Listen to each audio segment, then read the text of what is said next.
Il va y avoir des élections en Catalogne puisque le président de la Generalitat, Quim Torra, a annoncé la dissolution prochaine du Parlement. Alors la majorité indépendantiste actuellement au pouvoir se fissure et beaucoup ne comprennent pas ce qu'il se passe. C'est vrai que la solution est compliquée puisqu'en Catalogne, il y a deux partis indépendantistes. Il y a la droite de Carles Puigdemont et la gauche d'Oriol Junqueras qui se détestent. Alors ils gouvernent ensemble mais ils sont en concurrence électorale permanente. Pour comprendre d'où vient la rivalité, il faut remonter en 2011. À l'époque, le président de droite Artur Mas gouverne la Catalogne. Après 30 ans de pouvoir, la droite était hégémonique en Catalogne, mais Artur Mas commence à baisser dans les sondages dangereusement à cause de la crise économique et des coupes budgétaires de son gouvernement et aussi des affaires de corruption qui gangrènent la droite. Et la gauche est ici en embuscade en 2011 avec Oriol Junqueras qui se voit bien prendre le pouvoir.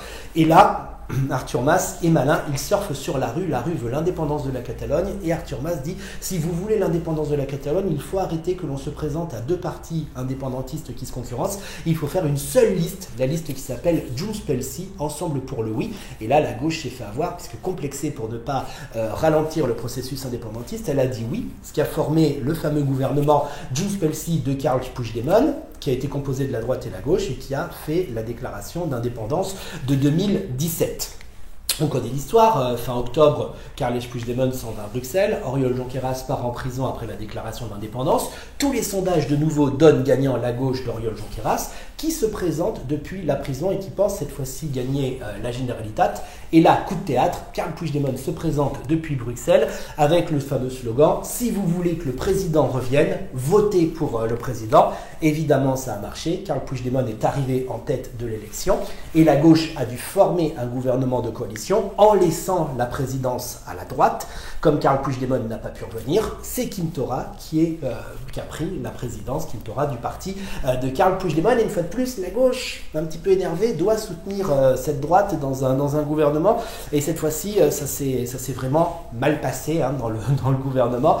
Et c'est pour ça qu'on arrive là à la dissolution, puisque Esquerra a littéralement changé de stratégie.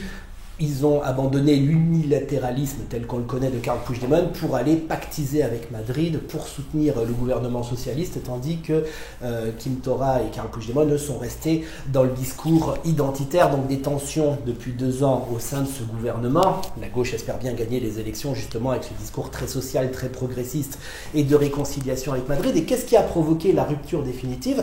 On se rappelle au mois de décembre dernier, Quim Torra n'a pas voulu retirer des rubans jaunes, symbole indépendantiste du gouvernement de Catalogne, sur la façade. Il a été destitué par le tribunal de Catalogne. Il aurait dû quitter son poste, mais il ne l'a pas fait puisqu'il a fait un système de recours. Il a fait appel à Madrid et donc il peut rester à son poste de député et de président, puisqu'en Catalogne, les deux sont liés. Si on est président, on est aussi député. Mais la justice a dit l'appel ne marche que pour la présidence. Quim Torra n'est plus député.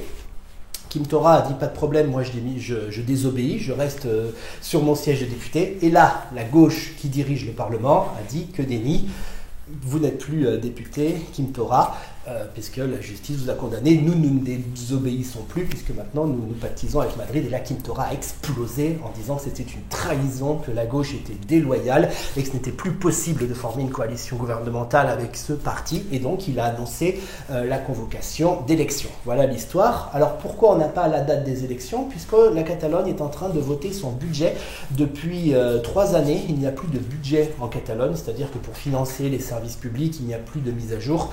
Et le budget doit faire un petit trajet parlementaire, ça va mettre 3 mois, et donc les deux forces indépendantistes, Junts per Catalunya et Esquerra à la gauche, veulent que les budgets soient votés avant d'aller aux élections. Mais même si la date n'est pas encore fixée, qui devra arriver entre le mois de mai et le mois de juillet, évidemment, les deux partis aujourd'hui sont déjà en campagne électorale et la tension est à son maximum.